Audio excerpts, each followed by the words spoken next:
So the Romans ruled the world, destroyed themselves. Now here's the big part. The Roman Empire did not fall by invasion. It fell by disintegration. Disintegration means it fell apart, like a piece of cake that just broke up in little pieces. That's how the Roman Empire fell apart. Or you just broke up. And what happened was everybody scrambled for power. And the result was many little kingdoms. Instead of one kingdom, many little kingdoms. Let me give you some of their names. Spaniard, Franco, Belgier. This is Roman kingdom. Anglo, Roman kingdom. Portugal, Roman kingdom. We know these kingdoms in English. Franco, France. Belgier, Belgium. Porto, Portugal.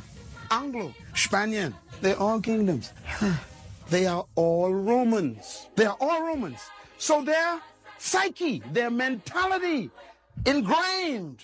We were chosen by the gods to rule anybody who don't have our traits. They were chosen by the gods to be our servants and our slaves.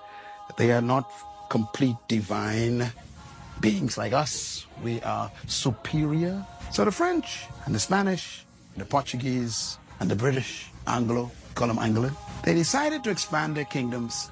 So they came to Africa, the Caribbean, and we call it colonization. Colonization is the expansion of Greek leadership philosophy. So going to Africa and bringing slaves over as merchandise was easy. Why? Big nose, big lip, dark skin, busy head, black eyes. I found 1 million servants, they say. So they come to the West, they establish their plantations, whether it is Carolina or Florida or Louisiana or the Bahamas or Jamaica or Barbados or St. Kitts or St. Thomas or St. Lucia or Guyana or Mexico. They had their plantations and they couldn't use the people they met here because they killed them out with disease. And so they went and found some divine slaves chosen by the gods to work the ground.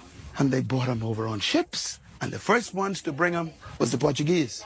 The Portuguese told the British, we found some people to work the farms. And the British said, where you got them from? They follow us.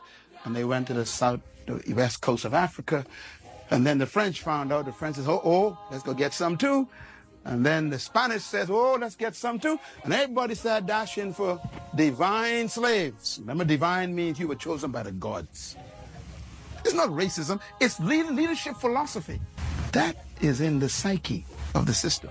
Oh, I am here. You are here. Some of you of my pigmentation and millions of us here in the region because of a leadership philosophy. That's how important leadership is. If the blind lead the blind. We were being led and they convinced you. Matter of fact, if you read the writings of the oppressor, they wrote things like this. They read the Bible on you. They said, now you must be good slaves.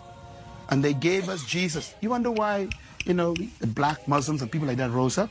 Because they even used Jesus as part of manipulation. Jesus said you must be nice slaves. Then you'll go to heaven. If you go to heaven, you'll get robe and shoes. You can't get them now because we ain't giving you none. But, you get them and you get heaven. So now so the slave in the farm starts singing, I got a shoe. Massa, you got a shoe. All of God's children got a shoe. But I ain't gonna get mine until I go to heaven. I'll walk all over. See, in other words, you get yours now, Massa. I can get mine when I go to heaven. All of that is brainwashing.